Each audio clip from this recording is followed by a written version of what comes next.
എടെ നമുക്ക് ഇനി മുതൽ പിങ്കിയെ പോലെ ആയാലോടി. എങ്ങനെ? നല്ലോണം പഠിച്ച എല്ലാ വിഷയത്തിനും ഫുൾ മാർക്കൊക്കെ വാങ്ങി ക്ലാസ്സിലെ ടോപ്പ് ആയാലോ നമുക്ക്. നീ നടക്കുന്ന കാര്യം വല്ലതും പറ. നമ്മളൊക്കെ എത്ര തലകുത്തി നിന്ന് പഠിച്ചാലും ഫുൾ മാർക്ക് കിട്ടത്തില്ല.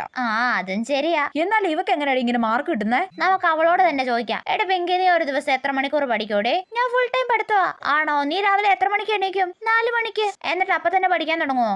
പഠിക്കാൻ തുടങ്ങും. എന്നിട്ട് വൈകുന്നേരം കോളേജിൽ നിന്ന് വീട്ടിലെത്തിയിട്ടും പഠിക്കുവോ? പഠിക്കും. എത്ര മണി വരെ പഠിക്കും? 10 മണി വരെ. എന്റെ പൊന്നോ, നിനക്ക് പഠിക്കാൻ ടൈം ടേബിൾ ഒക്കെ ഉണ്ടോടി? ഉണ്ട്. ഞാൻ അലാറം വെച്ച് പഠിക്കും. നിനക്ക് പഠിത്തത്തിനിടയ്ക്ക് റെസ്റ്റ് ഒന്നും ഇല്ലേടി?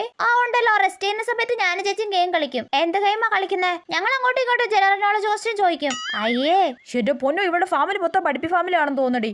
ആണെന്നേ. അതെന്താടി പിങ്കി, കോളൊക്കെ വരുന്നുണ്ടല്ലോ. ലവറാണോ? ലവ് ഒന്നും എനിക്കിഷ്ടല്ല. ഇതെനിക്ക് അടുത്ത വിഷയം പഠിക്കാനുള്ള അലാറം അടിച്ചതാ. എടി, ഇവിടെ റോബോട്ടോ മറ്റോ ആണെന്ന് തോന്നടി. ആണെന്നേ. എന്റെ പൊന്നോ, നമുക്ക് ഇങ്ങനെയൊന്നും പഠിക്കാൻ പറ്റത്തില്ലടി. അത് ഉറപ്പല്ലേ?